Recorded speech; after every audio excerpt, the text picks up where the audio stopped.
Hello, welcome back to the Q for You podcast.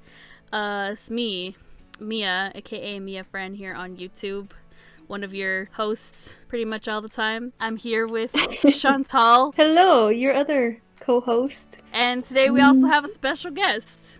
Please introduce yourself, special guest. It is I, the worm, is what I would normally say, but since you guys don't know me, my name is Danielle. Yeah, I got invited to this. This is great. So, welcome to, God, what the hell episode is this? I don't even know what number we're on now. It's been so long. But today, we're going to be talking about Obey Me. I'm not going to say the subtitle because I can't pronounce it correctly like they do in the game. But we're going to be talking about Obey Me, the hottest new otome Shall We Date game sensation that just launched like this year pretty much, or like December 2019. Yep, so it hasn't been too long. So yeah, it's been like 6 or 7 months. You're still a little baby. It's a game we've all come to know and love. I'm sure you guys have seen it on Twitter and Tumblr. The constant ads that you get on YouTube, Instagram. Did you know on Instagram, like the ads, like it says everybody else's name except for Lucifer's? Oh, I didn't know that. It'll say like the avatar of Pride, but it doesn't say Lucifer. Damn.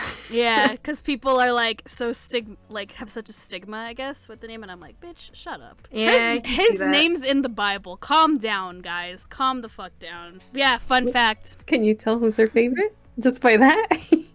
Yeah. Catholic school did not prepare me for this. My very Catholic grandma would not be happy, probably. It's okay. I love Lucifer, and he loves me, so it's all that matters. You know, out of context, that sounds so I know. Sounds out so of bad. context, if someone was listening to this, like, oh my god. Someone walked in on me. What the fuck are you talking about? combusting in with the holy water, man. Well, you know, whatever. But yeah, you can't. You could have Satan's name on there, but not Lucifer. I think that's hilarious. Right? What kind of judgment call was that? Oh yeah, we can say Satan, but not Lucifer. Whose idea was that? Like, isn't it equally as bad if they want to go that way? I mean, technically, all of their names would be equally as bad because they're all, like, names of, like, actual, like, you know, figures of evil, demonic shit. So, I don't know. But yeah, I saw that one time on Twitter. Someone was like, oh yeah, you can't, like, they don't use Lucifer's name in Instagram ads. But anyway, yeah, you've probably seen the ads for this game all over the place. I cannot stress, like, before I even downloaded this game, I had so many YouTube ads of it. Constantly, like, every video I would watch, it would always play an Obey Me ad with, like, the OP playing in the background. I was like, okay, I kind of want to play this game, but at the time, I did not have room for it with my old 6S phone. Oh, dude, I know. With those old iPhones, like, there's never any room. And I had the 16 gigabytes, so that should tell you guys my struggle. Yeah, that'll do it, right? It's like the older models didn't have enough memory space for those games. I think I had that same amount of gigabytes too on my old 6, because I had a 6S for like 4 years. The point is, you get the new phone because you get more space for your games.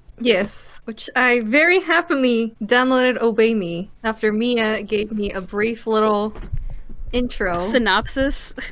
Yes. Basically. And she said, you would probably like this character because he's a lot like 7 of 7. I was like, you know what? Okay, that's all I needed to dive into this.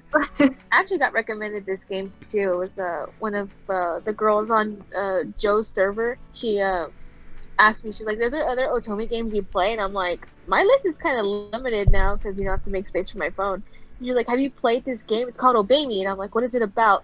Her description made me laugh so hard because I was so confused for like 5 seconds as she was describing it to me, right? She was like, okay, think religion, but not really. And I'm like, okay, but with really hot guys, and you can date them. And I'm like, you know what? Show me. And that's how the conversation went. I kid you not. So she sends me like these screenshots, and I'm like, I'm gonna play this game. That's how it happened. That's an interesting way to describe it. Yeah. And what she told me, like, I'm like rounding, like, that's the gist of the conversation, right? And she was just like asking me this stuff, and I'm like, yeah. And that's how she kind of described it. It was really funny though. It's like, you know Lucifer, how he was like, you know, God's favorite angel or whatever. You know, he like fell to hell or whatever because he wanted to be like the best or whatever the fuck. Imagine if he was hot and had 6 other brothers. That's this game. That's the best description I've ever heard. That needs to be the description we use from now on. Remember all that shit you learned in your catechism class? forget all that shit. Just play Obey Me. You basically get the gist of the story.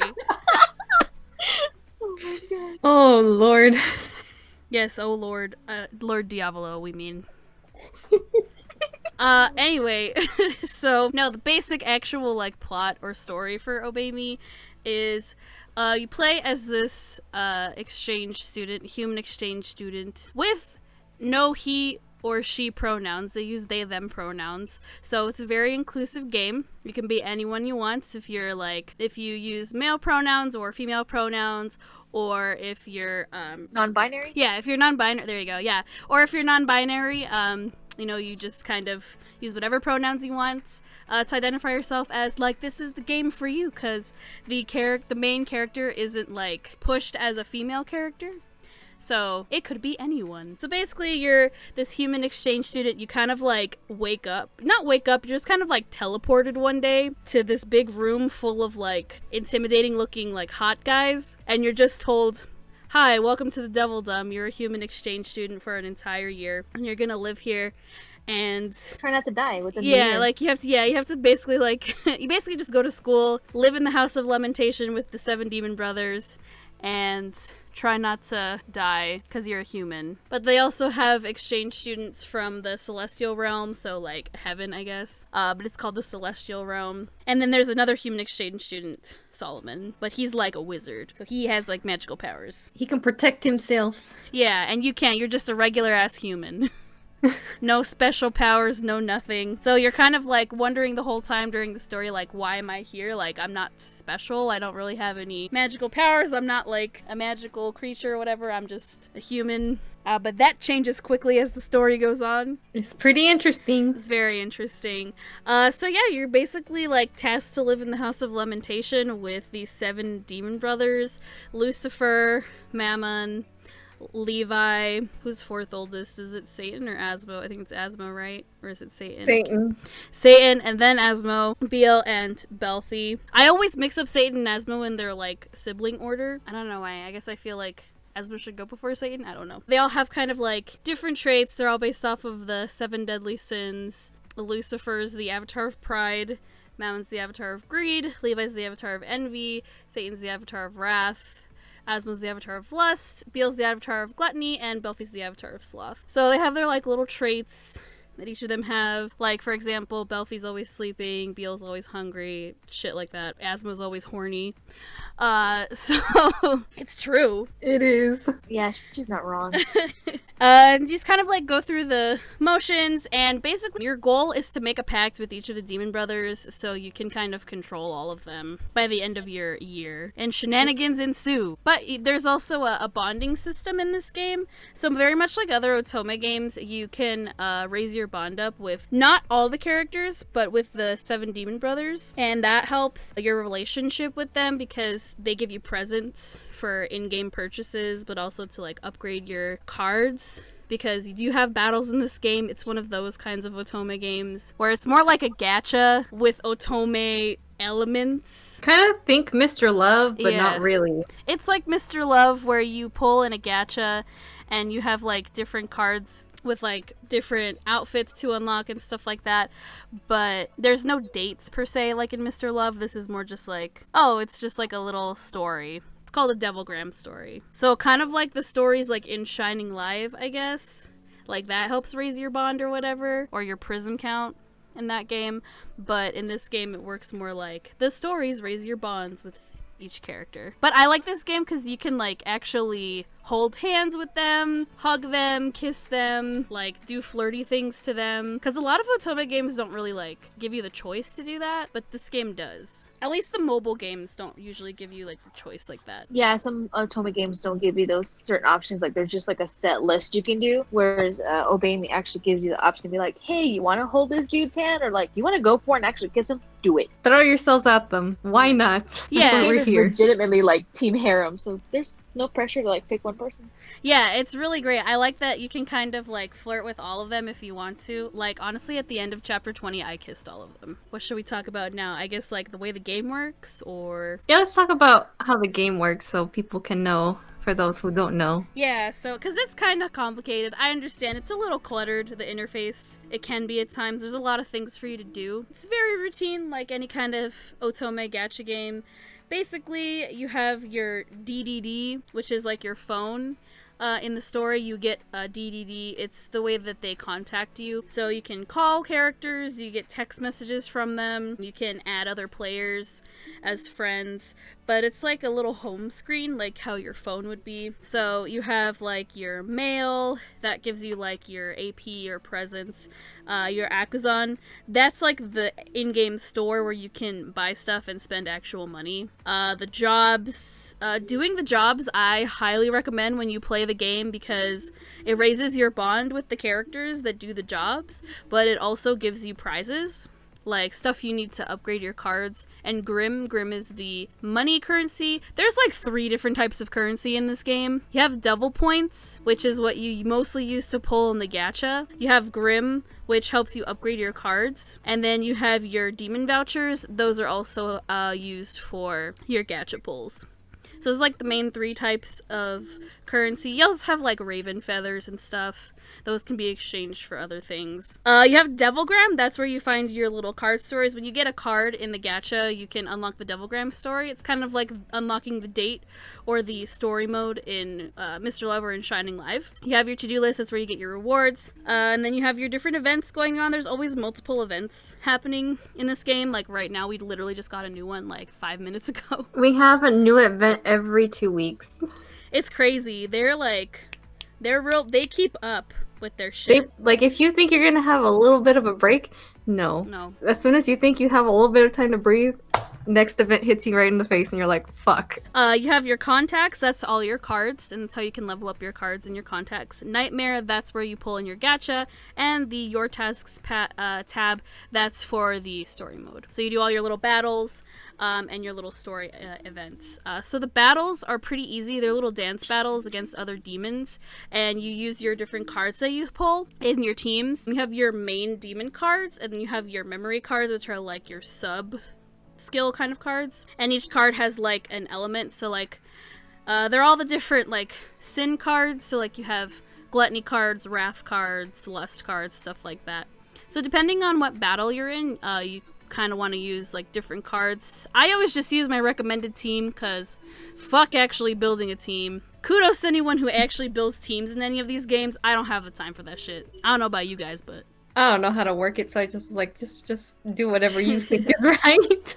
I just think of Hearthstone when I think of like building up the team, but like I don't go really into it because I only have like a set card. The set list that I have actually works for me just fine. I just gotta constantly level them up, so it works fine with me. Okay, people listening, if you're someone who likes to actually like build your teams in these kinds of games, I mean, it's pretty easy to build them. When you go into a card, you can unlock their devil tree, and that's like upping their skills as well as unlocking like their maximum level capacity. But you can also unlock text messages, phone calls, outfits, and the like evolved form of the card, so like a different picture, which I feel like is like every gacha game has stuff like that. The way that they call the evolved form is deflowering. Yeah, so you deflower it. It's kind of hilarious. Because this game is not afraid to get very like suggestive, which I very much appreciate. It treats you like an adult. Right, it doesn't treat you like a kid playing the game. It actually treats you like an adult. Treats us like horny adults, basically. I mean, you're not wrong.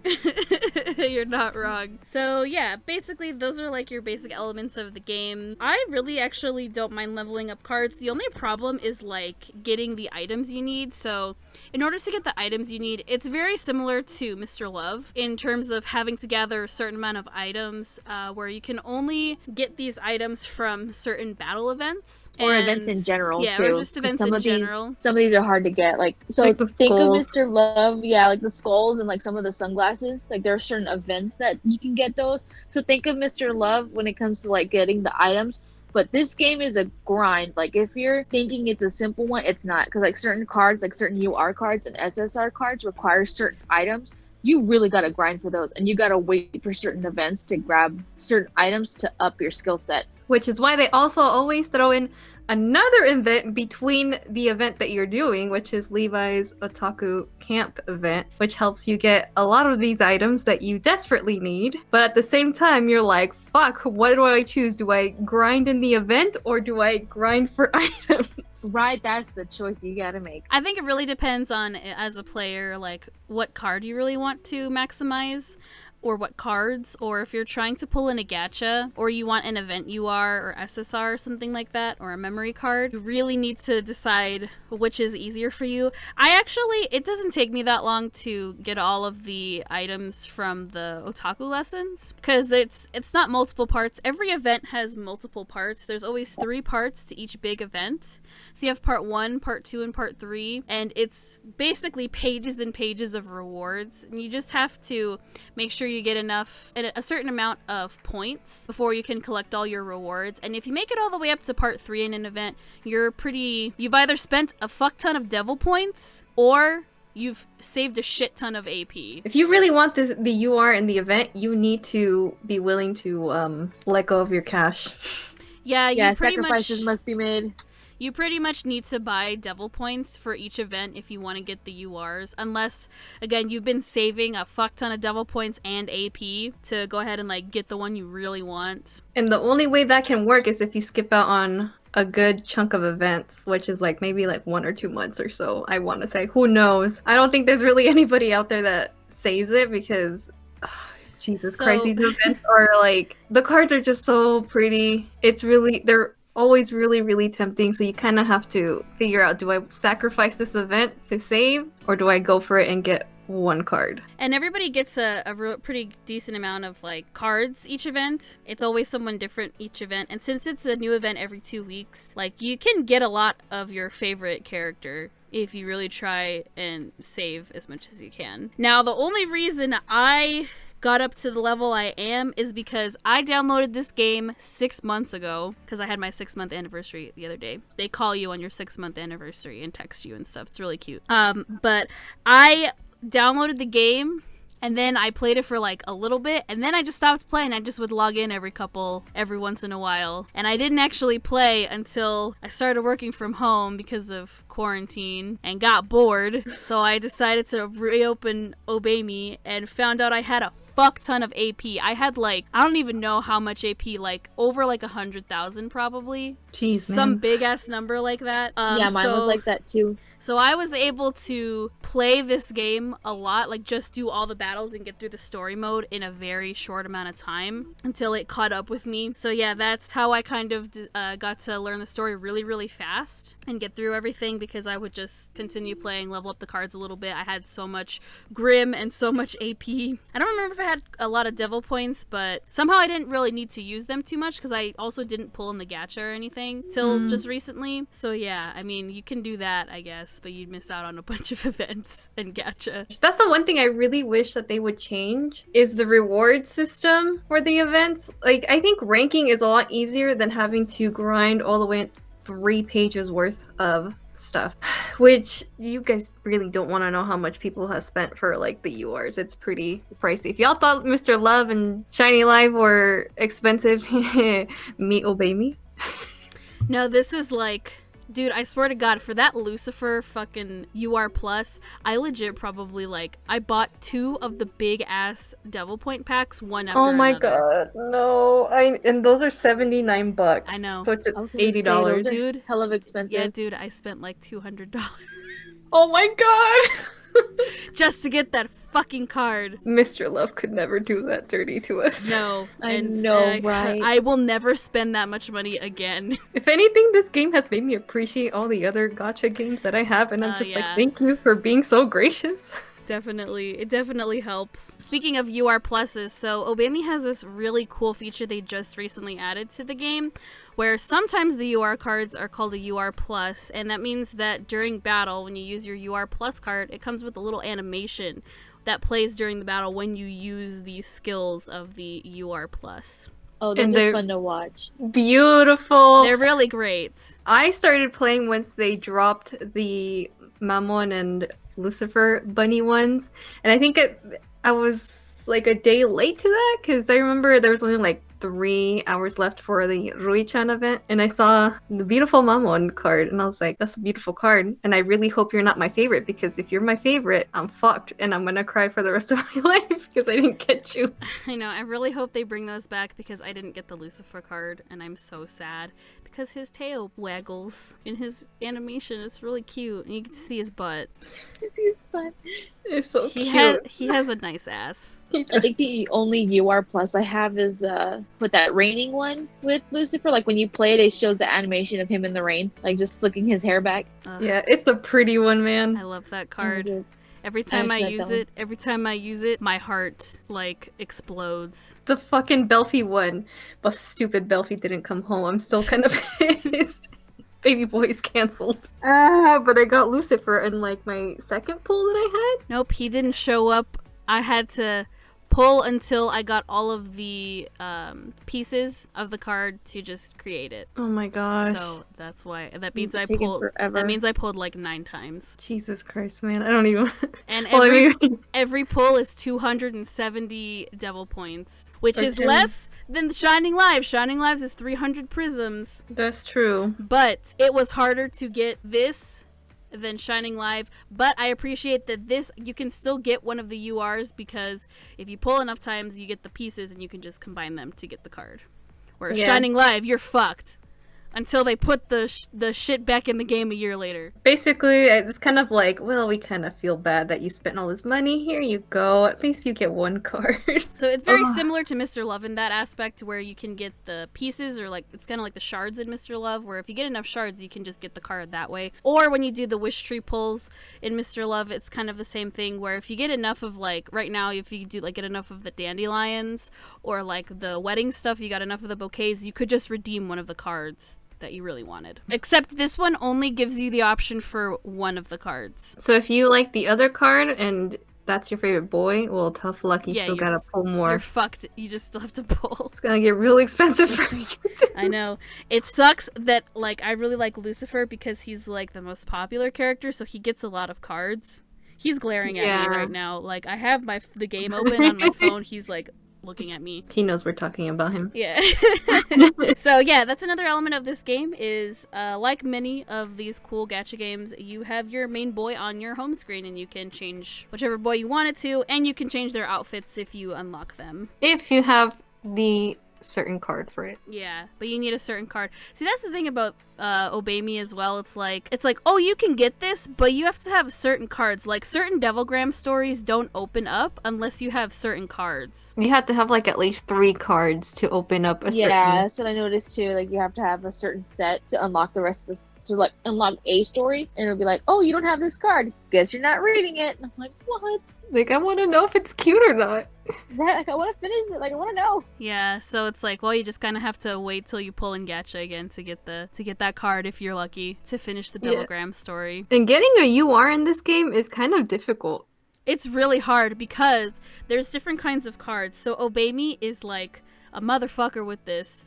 So like, okay, Shining Live, basic. You have your R cards, your SRs, and your URs. It's actually pretty easy to get a UR in Shining Live because they're very gracious because they have pretty good flips. And you only have like 3 types of cards in that game. Mr. Love, you have your like rare cards, your SR cards, SR. your SSRs, and then you have And the new now the new stuff, SPs. your SPs, and later on, like, we'll get the ER cards, I guess, or whatever. But actually, you know, that gacha's not that bad, but fucking Obey Me, holy shit. You have, N cards, you get R cards, SR cards, SSR cards, and UR cards. You have 5 different kinds of cards in Obey Me to get. I actually can't complain too much about the pool because I actually have more luck in Obey Me than I do in Mr. Love.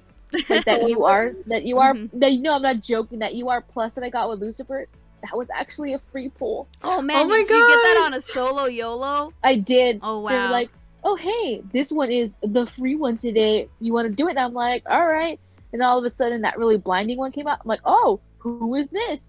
And I'm like, dude, are you freaking kidding me? And it was that Lucifer one. A bunch of my SSRs and my SRs are free pools too. Oh my god. Dang, that's Like that pretty one lucky. with Yeah. Like with Asmo in his that one event where he's all in in camo. I have like 3 of Gil and then 3 of Satan, which are SSRs that were like from like other events, and I pulled them from free pools. Dang. Oh man. That's really good. I'm telling you, I had better luck in Obey Me. Yeah. I'm telling you, RNGesus was with me that day. While you're playing Obey Me in the Devildom. Right. I would never not say that. I'm telling you. Yeah, so this game gives you 5 different kinds of cards. It's fucking insane. It's hard to tell because the SSRs and the URs show up as rainbows on your screen. So you don't know if you're getting an SSR or a UR. It really just depends on when the card shows up to tell you what it is. There are flips in this game, but it's only like once, and it's before you actually see any of the cards.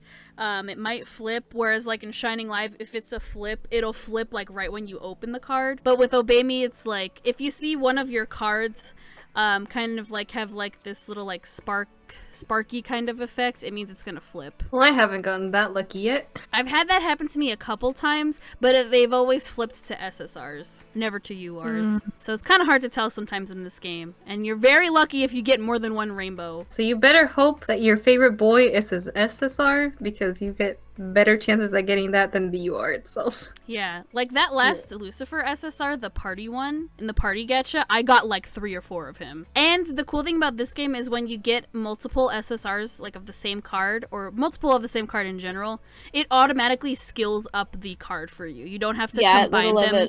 You don't have to combine them with cards if you've gotten the same one before. It just automatically skills it up, which I really appreciate. Whereas like cards in Shining Live, you have to do the fucking lessons like 50,000 times because you run out of space. It's the same in A3 as well, if you guys have played A3, where you have to like bloom the cards in A3 or do the special lessons in Shining Live, because if you don't, you run out of space and then you have to buy more spots, which wastes your in-game currency, which I hate doing. But Mr. Love does not do that, though. No, Mr. Love doesn't do that. You get rewards for exchanging those in that game, so it's good to get multiples of certain cards because then you can just exchange them for stuff you need. But Obey Me doesn't do that. Once you max skill a card, it just gives you Raven in exchange. So this game's pretty generous, but also very greedy. At the same time, it's fair, but also very unfair. Yeah, those are basically like the basic gameplay elements of this game. It's pretty straightforward.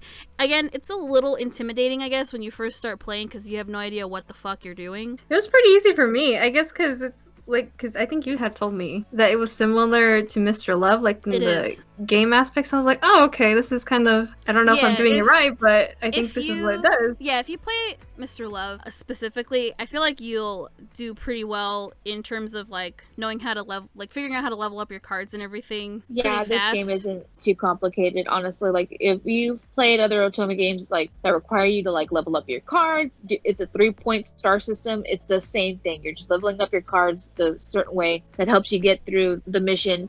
You're golden, honestly. It's a pretty straightforward game. By the way, you guys, for the events, from what I've been seeing from certain people, because I wanted to see how much people were spending to get to the 3rd page. And that's another thing. With the events, it's not the actual card that you collect. You collect shards. Yeah, you're collecting the pieces to combine for the cards. Which is utter bullshit, in my opinion. Yeah, it's not like in Shining Live where when you do the events, you just rack up enough points to get the card, and then when you are done with the event, and if you tier high enough, you get multiple copies of the card to go ahead and like level it up, which I think is pretty great in that aspect of Shining Live. But with this game, they do not do that. They like kind of do you dirty. You not only have to like get all the card pieces you need to get the card you want, but you need to tier high enough to even get rewards of those same cards. And it's I feel like it's very hard to tier in this game.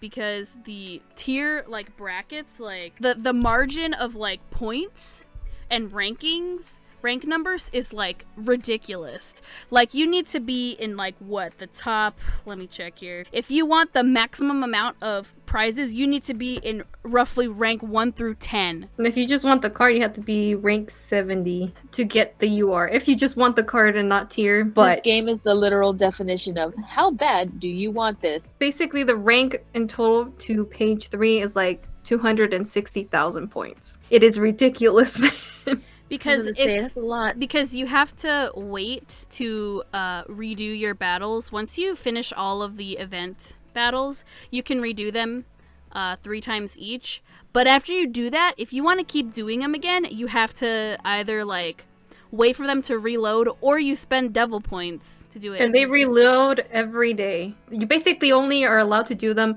3 times a day. That's it, no more. And if you want to like continue on the event and get that you gotta hand over your wallet, man. It's very similar in terms of like with Mr. Love, in terms of like when you like level up your SSRs and you get like do the elite versions of the productions or whatever. Whereas like those in Mr. Love give you like 3 per thing, and you can buy more chances with your stamina or whatever. It's like the same thing as this, where you have to use your devil points to rebuy 3 tries. Yeah. But it costs 5 devil points each. It's kind of ridiculous. That's one thing I kind of wish that they could change, is make, instead of just like doing 3, why not just let me do them like all the time, as many times as I can until I run out of AP. I don't know. I guess because it's more challenging to tier that way. Because I feel like they really want people to tier in the events. It's not even that hard to tier. At least for me, it wasn't with the Belfie. I stayed in like that rank that I had, which was like around the 70s, for a good 4 days. So it's not hard if you really want the card and just the card and not like skill them up and level them up. But getting the actual shards itself is what's difficult. Yeah, it's the grind, man. It's the grind. And sometimes like, you know, you have to level up your cards just to like get enough points faster. You have to pull too. If you really want that UR event card, you also have to pull in the gacha so you can get like cheat cards which help you out in the event to get more points. But even then, that's still not enough unless you have the UR card. Yeah, it's kind of it's really, they kind of like, it's like a bunch of loopholes. Like, well, you can just do it regularly, but if you really want to get more points, you can use the cheat cards from the gacha. But in order to get those cheat cards in the gacha, you have to pull in the gacha. But in order to pull in the gacha, you need a certain amount of devil points. And to get a certain amount of devil points, either you need to save them up or just buy them from us. Here, we have our Mammon's ripoff sale. I mean, the game is pretty generous in terms of like, oh, here we have items on sale for you to like level up your stuff. So it's easier to do that. But it always costs devil points. And sometimes it's like 99 devil points, and it's like, I don't know. People have spent, at least from the 2 people that I saw over on Twitter and Tumblr, just to get the latest UR card, which was the last event, with the yukatas. They spent 140, 150 just to get the UR card. Oh my I believe god. it. As soon as I saw that number, I was like, yeah, you know what? Never mind. I'm already on page 2. It's just, I'll take this SSR card and take my leave. Yeah, I think I barely managed to get the SSR. Yeah, the SSRs for that first page, easy, breeze. You can do it without having to spend anything. But getting the other SSR and the other 2 URs, good hard. fucking luck, man. Yeah, because you can get a UR for just the regular skilled cards, and then you can get memory URs, which is, again, your sub-skills. Because you need memory cards as well as your regular cards to use in the battles. Because if you don't use memory cards, like, it really, like, you won't have enough points to get through your battles, especially in the main story. And you need those for your main story, because the farther you go into the main story, the harder it gets if you don't have the right cards. And I only have SSR cards. I don't have that many UR cards, so I'm in deep shit, man. Over here. It's hard. It's really hard. But you do have some things to kind of help your cards level up a little bit each battle. You have glow sticks that you can pair with your cards. If you have rainbow glow sticks, those help a lot. But each boy has a certain glow stick color, because they each have like their own color or whatever associated with their shit.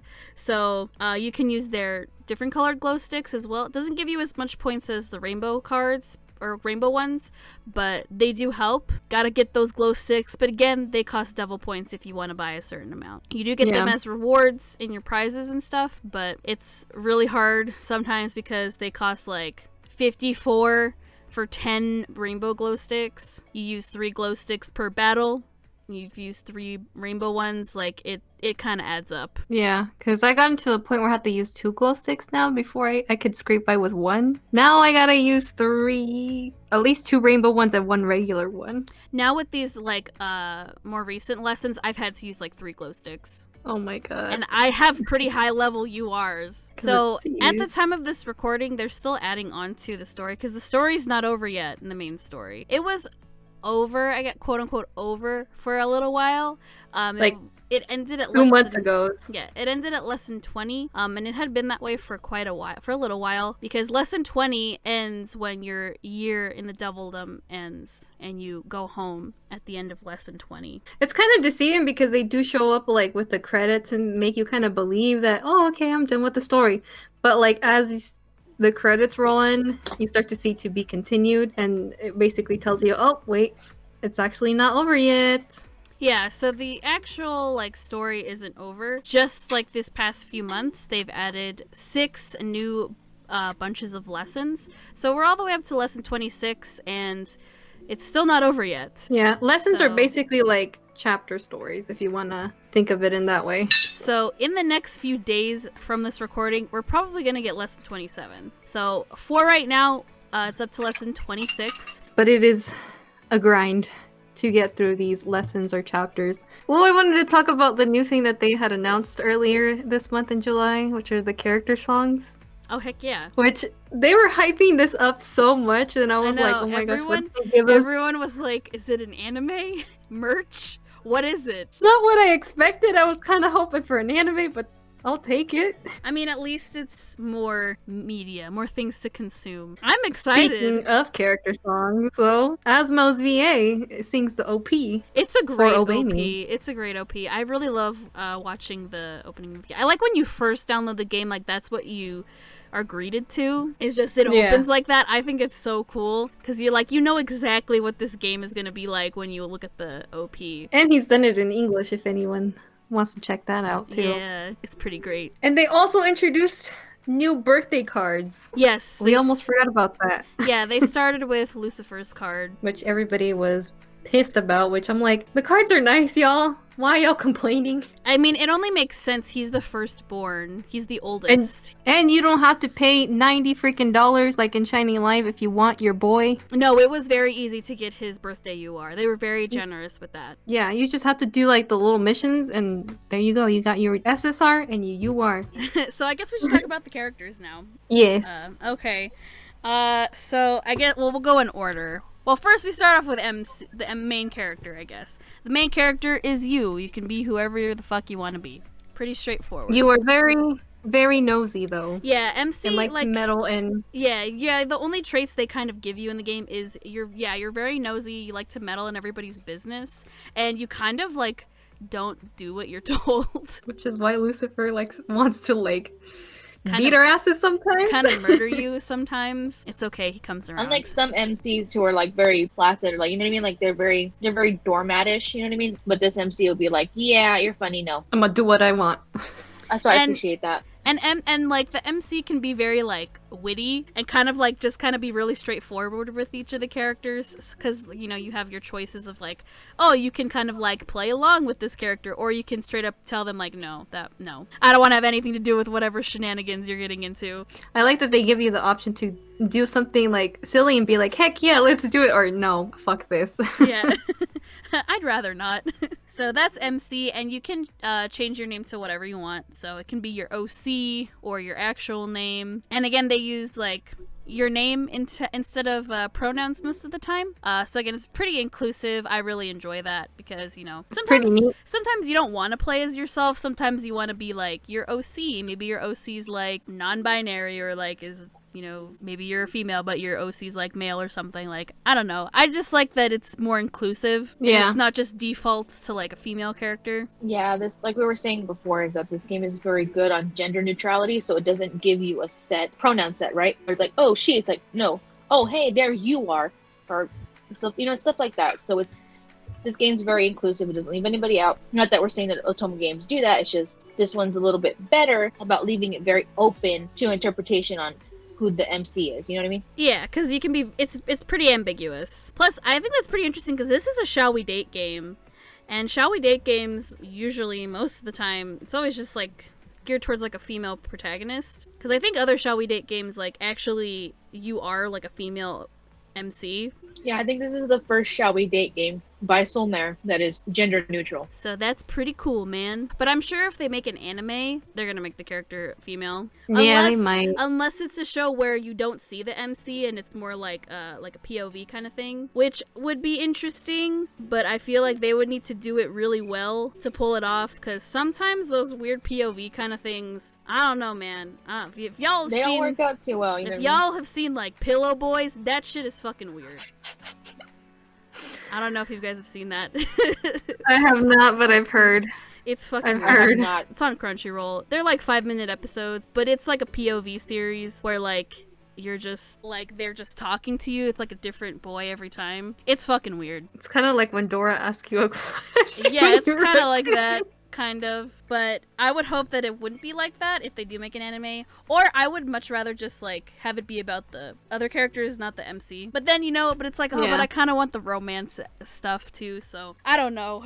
Maybe we want too many things. So if they ever make an anime, I don't know how that would turn out, how they would do it. It'd be interesting what they decide to do with that, or just make the character like non-binary. Yeah, just like really androgynous. No, I was gonna say the same thing. Like leave their characteristics androgynous and just like go with it that way, and just have them use like the they them pronouns or something. You know what I mean? Like just there's ways to work around it if they were very serious about it. Yeah, kind of use just like a gender neutral kind of name. Or like they're doing in Mr. Love with no Just name. No name. They just, they don't say anyone's name. I don't know how that would work. That'd be interesting. So, I mean, I would love an Obemi anime though. I think it would be really great. Like with these type of games, like I feel like an anime would emphasize like what the heck is going on and how things are going down, because all you can do is really use your imagination based on like all the details they're giving you. Like, oh my gosh, this is happening. Oh, but Obami would get a mature rating. Oh yes, for sure. Good. I'm just gonna put that out there for some of you listening that this game is. It's not fluffy, you guys. We're not in the fluff category in the fanfic. I'm sorry. That is not how this will go down. The things Asmo says, man. Ooh, yeah. Yeah, that too. Like you'd be raising some eyebrows right there, like listening to him. I've done that myself, where I'm like listening to him talk, and I'm like, bro, did that just come out of your mouth? Yes, it did. Yeah, he'll say stuff I'm like, all right. he'll say stuff like, oh, we should like, Sleep together. yeah, we should like share the bed, like sleep together right now. Like, let's I think go. at one point he suggested a bath with the MC. They were like, we should totally have a bath together, and I'm like, no, bro. It's like, I just met you. I don't know about that. Like, I don't know about you.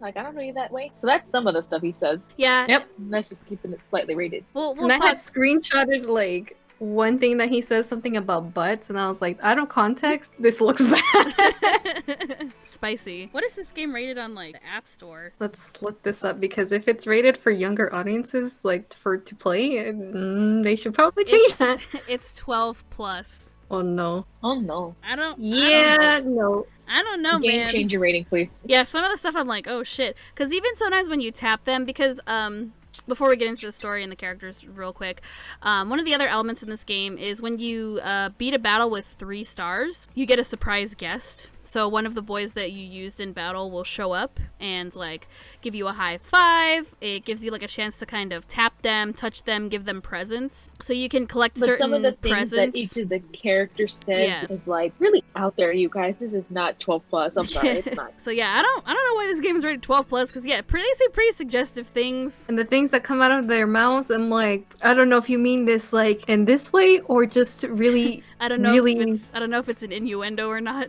like, are you trying to be innocent? You don't know what you're saying, or are you trying to be dirty as fuck right now? I mean, they're demons. They've lived for a long time. I was going to say the same thing. They're older than the MC, so I would think at this point in their very long lives, yeah, they're not being innocent. I'm sorry. I mean, Beale does see at one point that he does want to eat us. Which I'm like, Take that go for it. however man. you want, man. Yeah, right. Oh, we forgot to mention when they call you for your birthday and stuff. Oh yeah, I haven't had my birthday call yet, but Chantal, you've had your birthday call. I did, and it was the sweetest thing ever. Because the birthday calls are really, really sweet and like a little bit romantic, and you actually get to hear like their voices for Yeah. once, Yeah, like fully. When they call you, It's like you get full on voice, yeah. yeah. When they call you, you get their fully voiced lines. Yeah, because this game it's not like with Mr. Love where you have like the whole thing voiced. This, they just make like little noises here They and have there. their little reaction noises. And another thing I do like that I actually didn't realize, and you know, sometimes it scares the shit out of me at 3 in the morning when I hear the boys' voices coming from my phone. Over the text, they're like, "Oh, hey, you have a message," and I'm like, Yeah, "Don't say that at like 3 in the morning." Yeah, when you get like a notification in this game, if you have your sound on, it's like they're them talking to you. One time, like, yeah, like it surprised me. I was like, oh shit, like what is this on my phone? And I switched it like around every now and then between like a few boys. And I remember at one period I had it set to Levi. And his is the cutest fucking thing ever because I didn't know where it was coming from. I was like, is that coming from like my daughter's iPad or the TV? And then I realized it was his voice because all I heard was him going, "Trrr," and it was just him telling me that I was getting a phone call that instant from the app. I was like, oh shit, like that's actually really cute. Like he makes that little ringing noise. Mamon doesn't do that, but with Levi, that was really cute.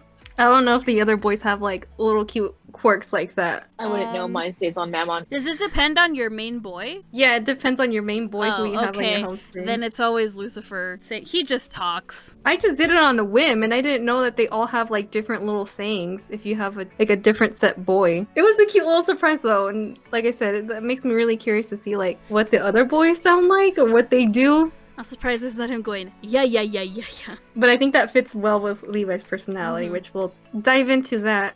But they make a huge deal, like, they make you feel special for your birthday with those calls and messages, because they even, like, the side characters message you, and it's, like, the most adorable thing ever. Asmo is the one that calls you first, surprisingly, so it doesn't go in order by, like, who's the oldest and stuff like that. So Asmo's the first one. Lucifer's the last one that calls you. And they're spread out during the day, so you don't know when you're gonna get them. Yeah, you don't know who's gonna call you until like the day is like over with. You're like, oh, who's calling me now? And you see their picture and like, oh, this is who's calling me. Only birthday call that you don't get from is Belfie. Probably because he's asleep. And I think it's also so, you know, because in the main story game, yeah, you don't Belfie... you don't meet Belfie for a very long time in the main story. So I assume it's kind of playing on the fact that like your birthday is during the year in the game. Yeah, that's what I was thinking. Because I was waiting for Belfie's call like the whole day, and I was like, I wonder why. It's probably why he doesn't call you. Because at that point in time when it was my birthday, I hadn't gotten to like that far into the story where you meet Belfie. So I'm not sure if you've like if you get a phone call from him because you've met him already and it's your birthday. I don't know. I guess we'll find out. Because I looked it up and apparently he does not have. He's the only one that doesn't have a call. Which makes me really sad. Then I guess I will not expect a call from him on my birthday in 2 months. They really do go all out to make you feel special instead of like giving you like all the birthday greetings at once. That's pretty cool. It makes you feel like they went out of their way to like call you for your birthday, so it's really sweet. I wish other gacha games did that. I know. Like Mr. Love does do that, but they basically kind of throw all of them at once to you. Yeah. I mean, I think it's cool that like in Mr. Love they do the video calls, which was pretty cool. Yeah. This past year. So yeah, the calls and the messages are really fun features that they have, like Mr. Love. There is something I'd like to mention a little bit offhanded because it's been brought up in the fandom so much. It's kind of a sensitive topic to some people because it concerns religion. Okay. So a lot of things that are going around in the Obey Me fandom is that some find it kind of gross because some of the suggestive things that the brothers will say among each other are like borderline incest, but at the same time I think everyone forgets as the terms of creation. I think Mia can vouch for this too, is that when they term creation, God didn't birth angels, he created them out of nothing. They weren't born children, they were created as adults. So technically they're related through they consider themselves related because they're all creations of God technically. So that would make them brothers, but they're not biologically related. No, they're not biologically related. In terms of the game story, they're not biologically related. The only reason that they're like brothers is because it just has to do with like they just consider each other brothers, but they're not biologically related, and they're not like in terms of like oldest to youngest. Technically, that's not true either. Really, they're kind of just ranked from oldest to youngest based on who's the strongest. So Lucifer's the strongest, so he's the oldest. Belfie's he's still strong, but he's like in terms of all of their strength, he's the weakest, so he's the youngest. Him and Beal are the youngest. And they were created at the same time, but none of them are like biologically related. And I guess you can say like Satan was born out of Lucifer's wrath because Satan came from Lucifer, but in terms of like actual, like, I don't know. It's a game. they're fictional characters. When you bring stuff like that into the game, that means you're thinking way too into it. But if you're actually gonna like bring religious things into it, like if it's something that really like actually offends you or something, I don't think this is the game for you, because if you're actually gonna like, you know, if it bugs be that you, way, then this isn't the game for you. See you later. There's plenty of other games you can enjoy. Yeah, it was just something that's been circulating in the fandom, and a part of me is just like, that's not how it works, because if that's how you want to go, technically all human kind of related. Like, you want to go there? Like, don't. They're just characters in the game. That's not what they look like. That's not anything like, you know? They're literally anime characters, guys. Chill out. Now that we've gotten over gameplay and all that technical shit, time to get into the actual characters. Besides the main characters, we talked about MC already, which is, you know, EU. So now we'll talk about the main 7 brothers, and then the side characters. So I guess we'll just go in order, which means you have to do Lucifer first, because he's the oldest. And he's my favorite. If you couldn't already tell. I love Lucifer. I don't know why. He just has that, like, kind of essence. I don't know. I really like him.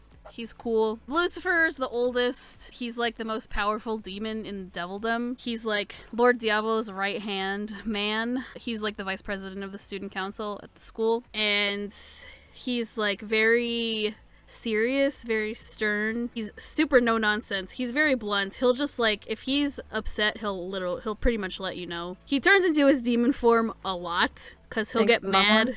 He'll get mad because mostly it's because of Mammon, because Lucifer just wants things to go the way they're supposed to, and sometimes it doesn't happen with his younger brothers running around being idiots. And he's kind of tasked to make sure that you, as the exchange student, don't get into trouble. Lord Diablo makes sure that Lucifer kind of oversees how your progress is going, and Lucifer is actually the one who makes Mammon in charge of you. All the brothers pretty much listen to Lucifer. They're all pretty much afraid of him, especially Mammon. Even though Lucifer has a real soft spot for Mammon, which is what all the other brothers say. Like, Mammon's like his... He's harsh on him because he expects a lot out of him. And Lucifer and Satan kind of have competition, rough patch going on with each other, because again, Satan was born of Lucifer's wrath, so, you know, Satan always kind of feels like he has to kind of live up to Lucifer, even though I don't think Lucifer really cares about that. And then Lucifer also has like kind of a little tiff with Belphie, which you find out why later in the game. Basically, at the end of the day, like, Lucifer just does everything he can to protect everybody because he loves his brothers. And, you know, Devildom, and, you know, that's why he says he'll do anything for Lord Diablo, because he basically owes his life to Diablo once he fell in the Celestial War. That's why Lucifer's always saying that shit, like, don't disappoint Lord Diablo or whatever. Even though Diablo probably, like, doesn't really give a fuck. But Lucifer, at the end of the day, he's a soft boy. He's very nice. He's very sweet. He can be very romantic. Behind closed doors. Yeah, behind closed doors, he's like, he is daddy, but also baby. He's also voiced by the wonderful Kazuya. And speaking of these VAs, this is actually like their first roles as a voice actor, because I couldn't find anything. Yeah, they're all VAs I've never heard of, so they're all pretty new. Yeah, they're pretty new to the scene.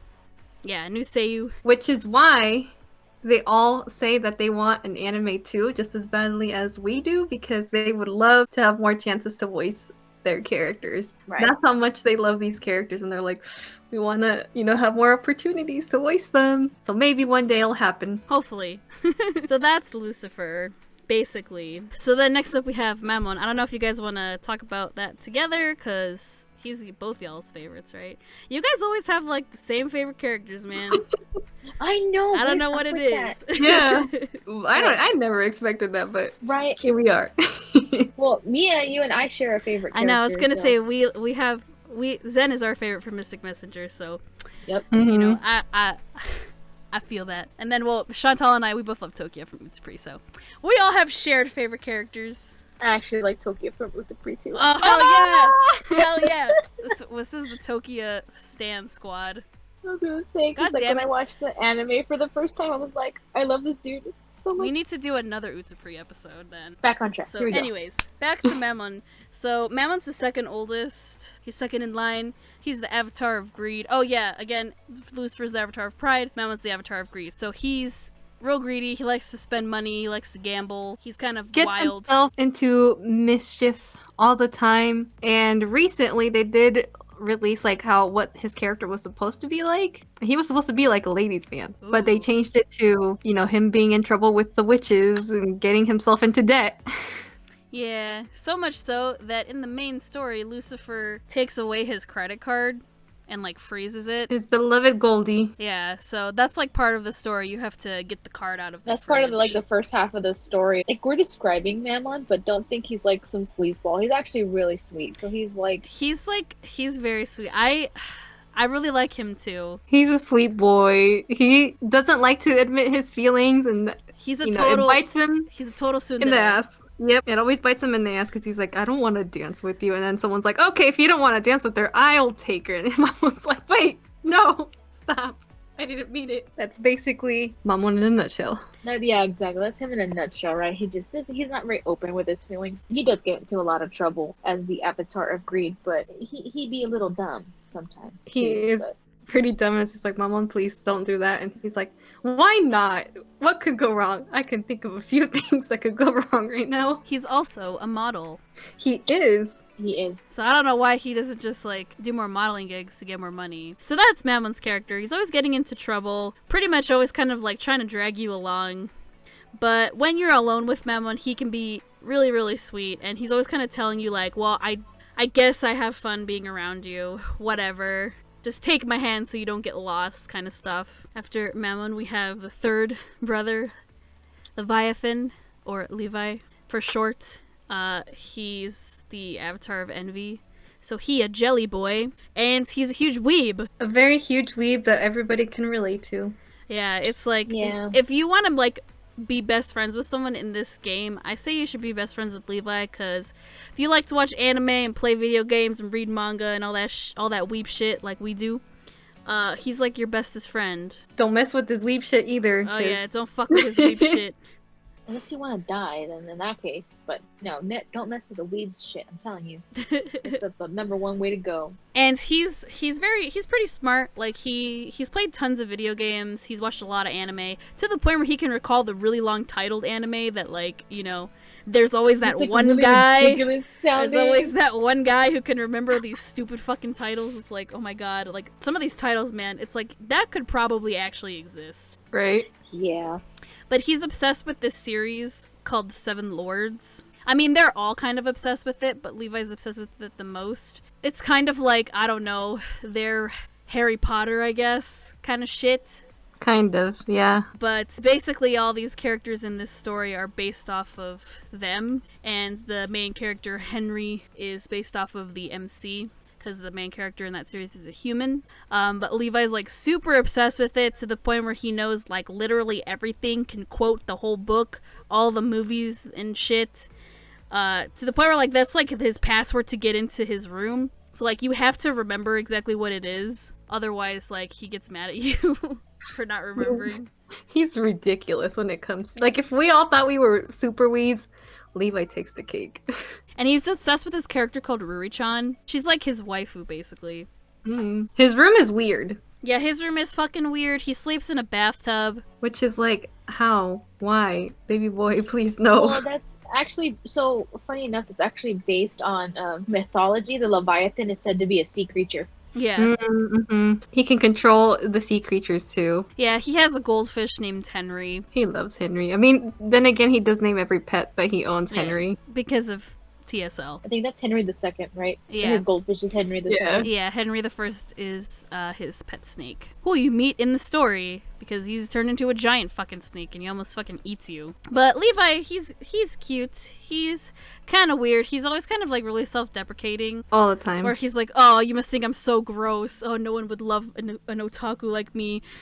Blah, blah, blah. And you always kind of have to like reassure him, like, I never said that. Even when you kiss him, when you have the opportunity, he's just like... Spoiler warning, guys, but if you kiss him in the later chapters, he's just like, oh, if you were really like into me, you wouldn't have done that anyway. And then like he kind of just friend zones you about it, and I'm like, alright. But yeah, that's pretty much Levi's character. I haven't really done too many of the romantic parts with him, so I don't know how like he can be really cute, really sweet. He is. He's kind of cold to you at the beginning. He's a little like, not necessarily mean, but I think all of them kind of start off that way where they're kind of a little harsh with you. Yeah, But like they the just, first time you meet them outright, like they're not very nice to you. Like they're standoffish, and like they're waiting to see how you are. So I think it's that early stage when you meet someone, right, where you're kind of like keeping your distance emotionally until like you get to know them, and then you become you start showing more of yourself, kind of a thing. And I think that's what happens with the seven brothers, with the MC. Because he's kind of like Memon too, where it can be like, oh well, it's not like I want to hang out with you or anything. He can be a little bit of a tsundere too. Plus, he's the avatar of envy, so he can kind of get pretty jealous when you kind of want to, if you decide to like go with somebody else instead of him. it's just like, it's fine. I knew you wouldn't want to spend time with me and stuff like that. It's just like, stop. Don't guilt trip me. But Levi is baby. He is baby. He's a cutie. So that's Levi. Next you have Satan, who's the fourth oldest. He's a fucking nerd. Who loves cats. He's the avatar of wrath. Yeah, he loves cats. Like, he really likes cats. So much so that Lucifer did allow him to get a cat, and it spiraled out of control because apparently the whole House of Lamentation had a bunch of cats. The Obey Me devs posted this a while back. But Satan likes to read. Again, he's a fucking nerd. If you like to read, you're a His nerd. room is a library. Yeah, his room. Well, yeah, because you can see what all their rooms look like, and Satan's is just full of books. Like, it doesn't even look like he has a bed. Like, he has a bed in the background, but like there's books on top of it. It's just a disaster. Yeah, his room's really messy. It's just full of piles of books. So much so that the books will fall over sometimes when you're in there. Which causes something in the story. Yeah, little rough patch in the story. But he's pretty. He can be kind of nice. I mean, when he gets really angry, that's when you really need to watch out, because he's the avatar of wrath. So you don't want him to be angry, because he'll probably fucking murder you. And he likes to piss off Lucifer, because again, he doesn't like being compared to Lucifer. I feel like he's one of the characters that doesn't really get too much Screen time, which, you know, Satan stans will, you know, agree, because he's barely gotten any URs. It's him and That's Asmo. true, yeah. Him and Asmo don't have too many URs. Which it's kind of sad.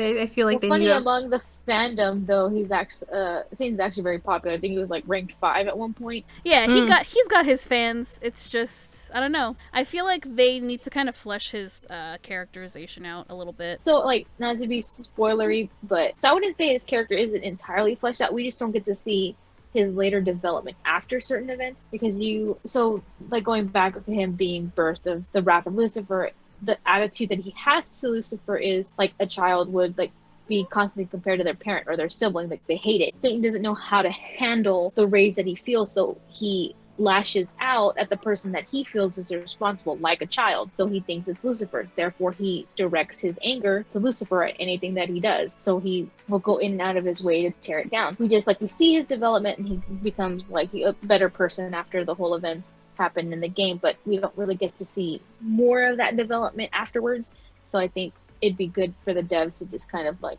bring him in for an event and just to like have that just go out, you know what I mean? Yeah, I'm sure he's gonna get an event soon where you get more characterization for him, like more than just the traits he has right now. So hopefully that happens soon. I mean, in his party UR, he's like taking up photography. See, so it's little things that we don't know.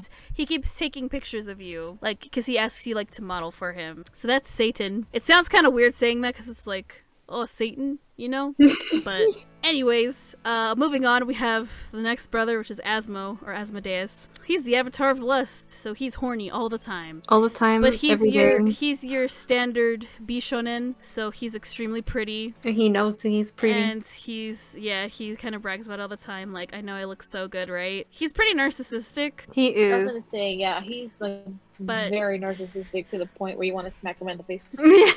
But sometimes it's kind of like, but I have to admit it too. Like, he takes care of himself very well. He's always like pampering himself, you know, using the best like skincare, makeup, lotions, clothes. Like, he's very appearance driven, at least for himself. He's always partying. He gets invited to parties all the time. He's very playful too. He's really popular, yeah. And he's very teasing, like, yeah, he's pretty playful. Like, again, he'll say some pretty suggestive shit. Horny ass stuff. But in terms of his personality, I mean, he's pretty sweet. He cares about everybody. I mean, he has a UR where he's practically naked. I don't know if you've seen that UR. That he does. I think I've seen it. I can't remember. He's like in the bathtub and you see like Yes, rose I have petals that here and one. there. Oh my gosh, I want that one so bad. I don't have that one. I have an Asmo UR, but I don't have that one. Because when I have saw that, that I was one. like, is he naked?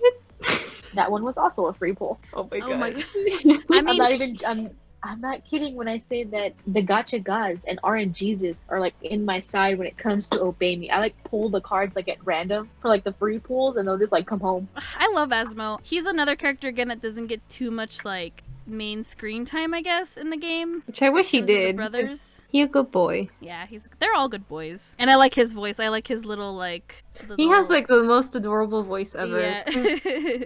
Since VA really knows how to draw out his like cutesy Yeah. voice. Okay, and next we have the twins, Beal and Belfie. So we'll go with Beal first. So Beal's the avatar of gluttony. So he hungry all the time. Boy can eat forever. Yeah, he could probably eat like every second of every day. Yep, the whole And family still- meal. And still be hungry. He's really tall. He's the tallest out of all of the brothers. He's the beefy one out of Yeah, all of he's them. like I'm gonna say he's actually the bulkiest looking out yeah, of he's all like 7. he's the biggest looking out of them. So like, you know, if you hugged him, you probably wouldn't be able to wrap your arms all the way around his waist. And Mom does show you a nice ass picture of his abs. That's true. I remember that. Which, you know, greatly appreciated. He gets the most steamy looking cards. Yeah, it's Out of all mostly the boys. he always gets cards with like him taking his shirt off or like his shirt partway off or like off entirely. Or his nice ass titties are very, very much out there Yeah. and very detailed.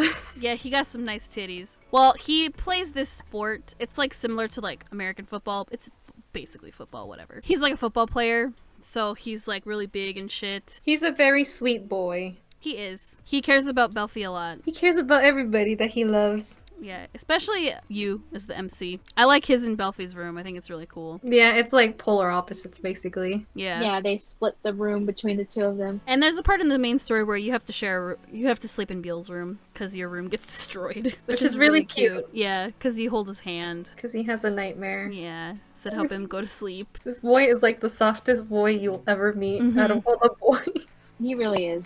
Beelzebub is like my second favorite, and I love him. 'Cause I too love the food. Me too. I love food too. I would gladly bake him all the sweets he wanted. I know, like, dude, I'm down to bake if you help me and we can eat it together. I like the noise that it makes when he's hungry, the little stomach noise. Oh yeah. Oh, that's hilarious. Because it doesn't sound like a stomach noise, but it does at the same time. Yeah. It's like, what the fuck kind of noise is that? Like, It's super it's loud. a weird too. noise. Yeah, and it's always really loud. And I always like when you open the game and it's his face is like the opening screen, because they all say the Timmy, title. He's always eating, so it sounds like he has food in his mouth. Yeah. Which I think was a great touch, honestly. Instead of him sounding normal when he talks, it just sounds muffled, like he's eating food. So it's really funny. It's the same with Belfie. Well, I guess we'll just talk about Belfie now. Because whenever he says it, he's like yawning, like sleepy. Yawning. Yeah. So after that, we have Belfie, the other twin. He is the avatar of Sloth. And he's always sleepy. He carries a pillow around all the time. He's actually the most mysterious because you don't meet him till later in the game. So you originally don't meet Belfie at the beginning of the game when you're first warped into the Devil Den. Which you do question it at first because Lucifer tells you, oh, like, here's all my 6 brothers, but then you're like, wait, didn't you say 7? Where's the other one? Then you find out later in the story why that is.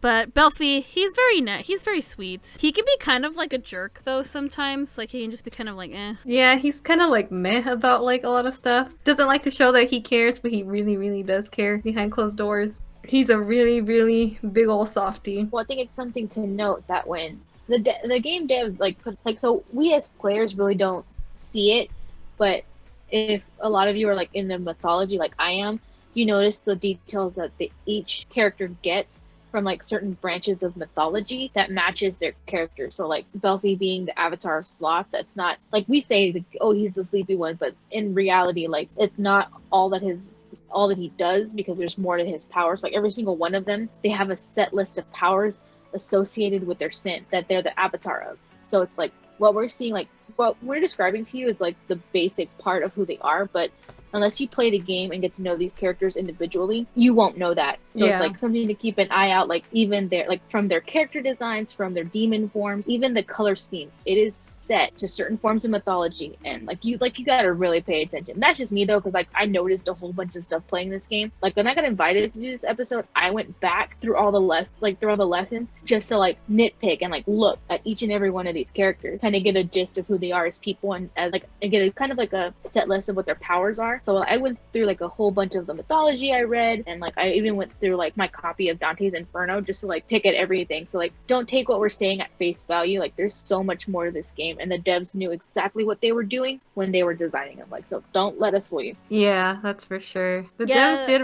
a lot of research, especially with the small little YouTube videos that they released recently. They go into like tiny little details of how everything kind of came about to be, and they were like, maybe we should research this to make it more like this, and it's pretty great stuff.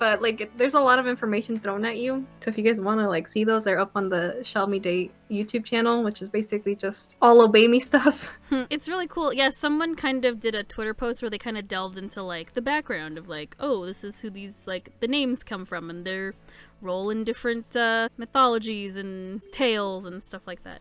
It's really cool. It's cool to know that they really did their research in terms of like making sure everything kind of fits. You get your little Easter eggs here and there, but it's also like, you know, there's the legitimacy for the reasons why they choose things. They weren't like throwing these designs together to be like, I think this would look really cute on this person. Here we go. No, like they went ahead, they read up on some shit. Like I'm telling you right now, from someone who has read so much mythology, like so many stories on different things.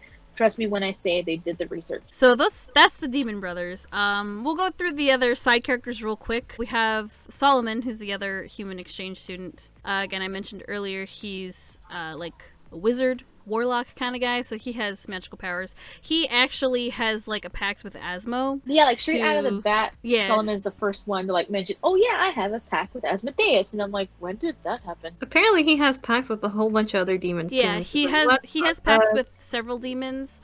And he's had them, I think, for like several years at this point. So I think it's safe to say that maybe Solomon is also a character that he's human, but he's probably not as young as you think he is. Yeah, it's probably much to note that Solomon be cute, but he be shady boy, so I don't know anymore. We don't know too much about him. But he's cute as fuck. He doesn't know how to cook, though. He does not, and he poisons everybody in the story in hard mode. Because sometimes you'll meet up with everybody, like the other exchange students and the brothers, and sometimes they'll make Devildom food, or Celestial Realm food, or Human World food, and of course, since you and Solomon are the only humans, like, you're kind of always tasked to make the human world food. So yeah, in the hard mode for Lesson 10, Solomon, like, makes, I don't know what the fuck he makes, but everybody starts to eat it, and it's fucking gross. But he seems to like it. So that's Solomon.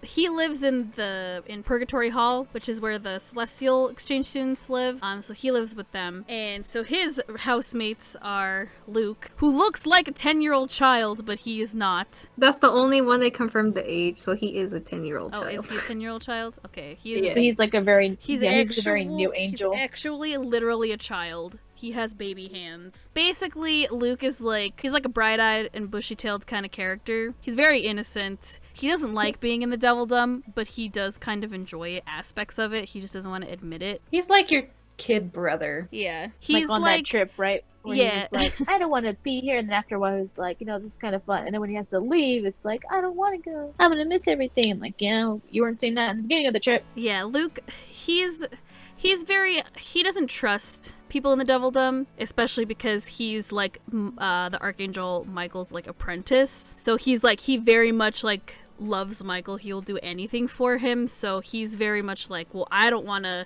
get in trouble with him. I'm going to be a good angel and, you know, do what I'm supposed to do.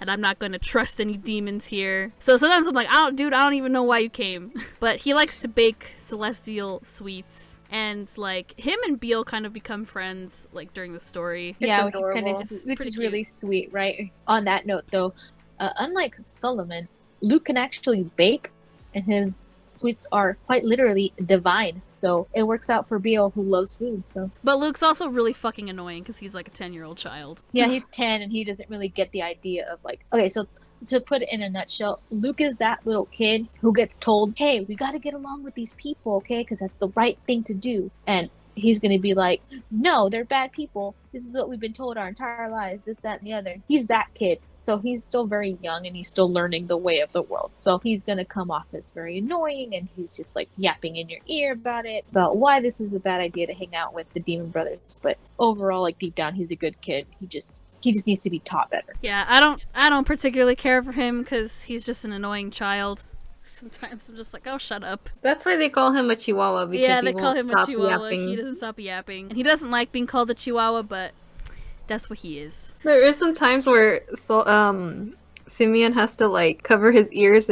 I'm pretty sure it was Asmo. I could be totally wrong. Or he says some very explicit things. I mean, they censor it so we don't know what the fuck he said. Yeah.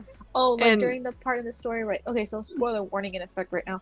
This is actually when they're trying to like kind of get everybody together to bond more, so they have a quote unquote sleepover. And Asmo's saying some stuff, and Simeon is like, "Yeah, no, I have a 10-year-old child in this room. Nope." So the conversation, kind of to match what Luke is hearing, becomes quote unquote muffled. So we don't really know what was being said.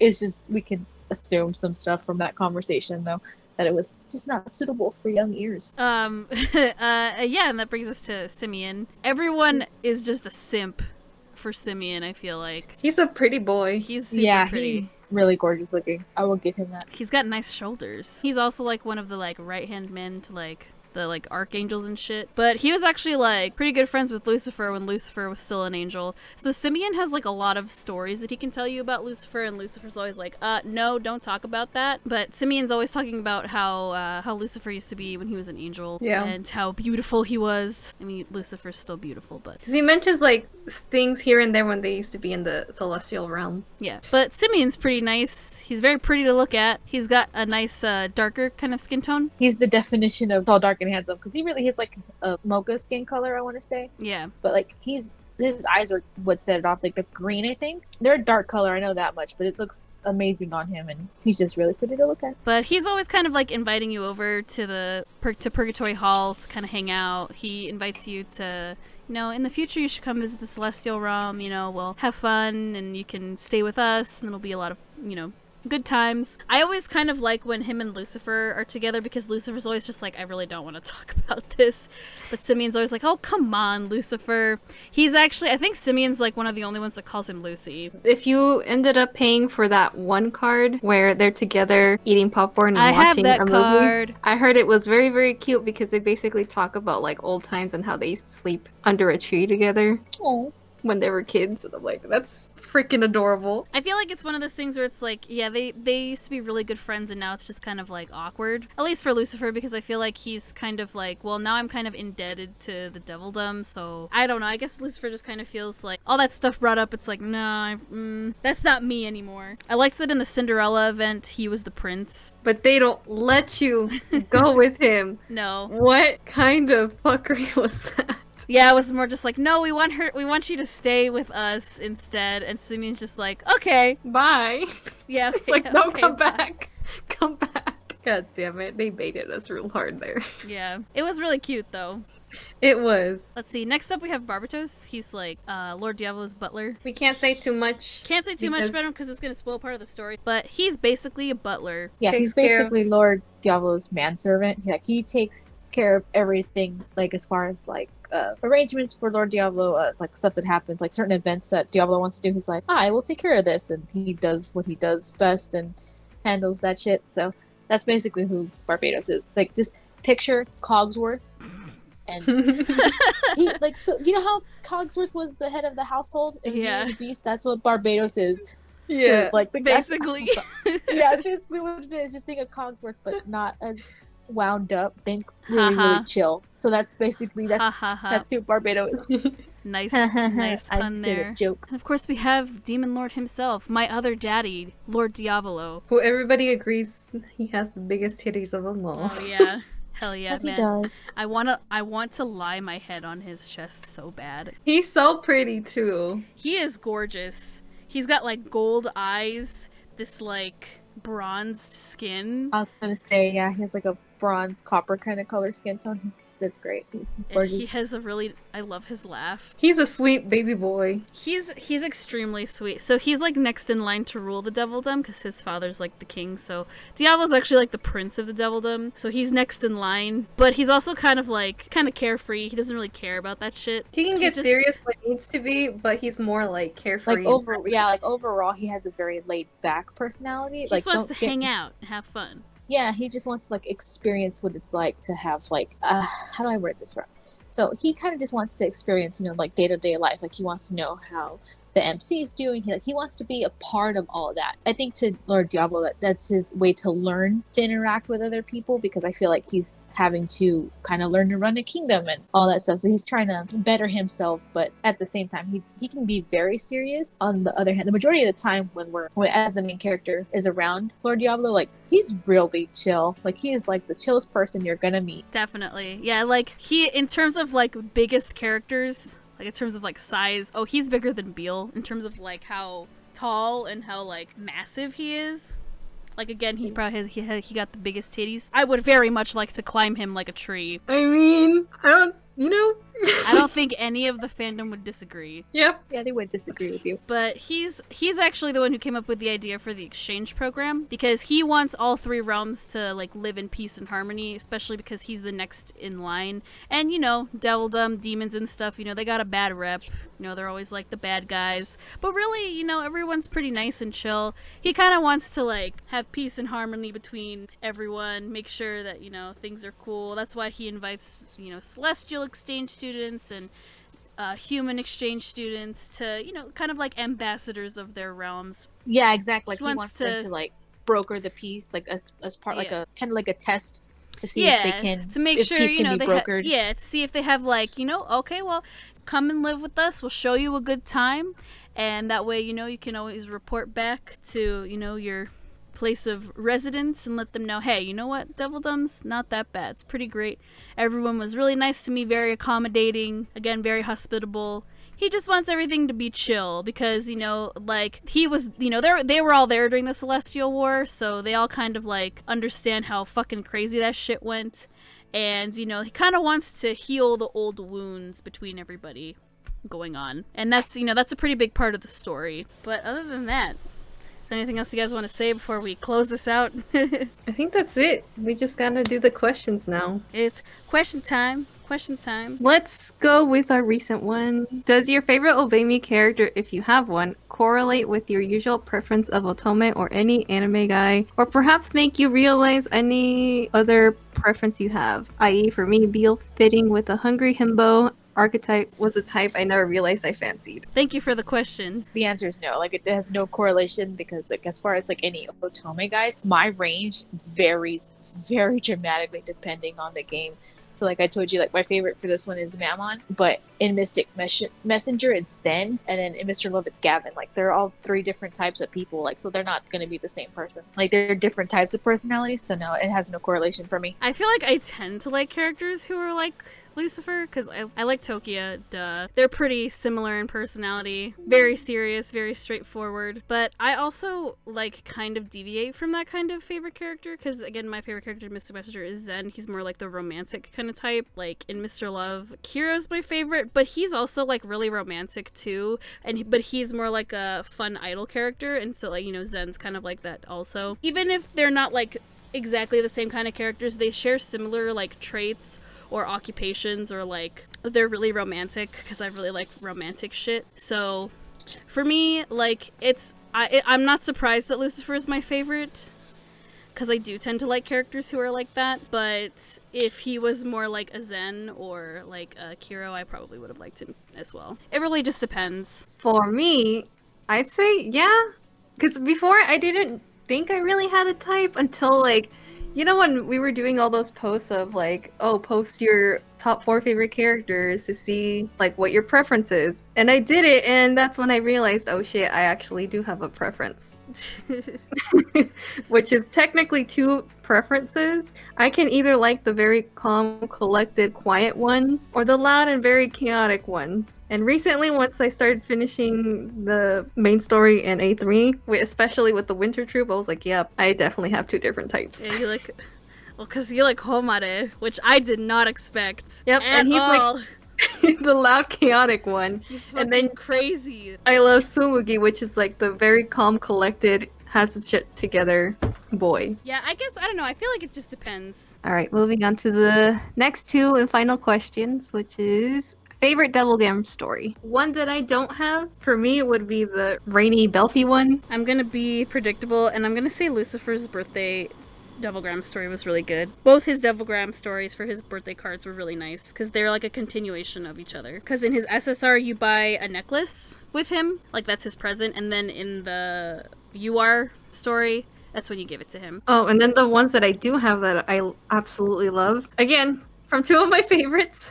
One with Mammon, where basically the Doublegram story for that was, for whatever fucking reason, everyone starts playing with like Nerf guns, and the prize is if you win, you get a date with MC, and your boy Mammon wins because he's motivated. He's like, no one can have the date with you, it has to be me. And then the other one that I do love is the Sheep Belfie one. Oh, that one's really cute. Which basically you record each other's voices at the end. It's so cute. It's because he wants to wake up to your voice. I actually don't have a favorite Devilgram story because I'm still... So I actually didn't realize I was hoarding a bunch of the keys to unlock the Devilgram stories. And then after... So I have not gone through all the ones that I have obtained. So it might be a while before I get a favorite. TBA. Look out for her Twitter. TBD. To be determined. Right, because I shall tweet about it. I think an honorable mention, though, is Mammon's Prince card. That one was cute, That one too. was really cute. I really liked that one. I wanted that one, too. I was like, he looks so cute. Last question. Rank the old baby boys from your most favorite to your least. Now, I'm not saying that, like, whoever's last I hate. I would say if I had to put them in an order, for me, Lucifer, Belfie, Mammon, and then Beal, and then Asmo, and then Levi, and then Satan. That's my order. I don't really have a reason because I like all of the boys. I'm just saying if I had to rank them in terms of, I guess, who I think is most interesting or my favorite to like least interesting, that's my... Who you would gravitate towards most. Yeah, in order. I mean, that's just as of right now. That could change in the future. I don't know. Except Lucifer, he's always going to be number one. For me, it's Mammon, Belfie.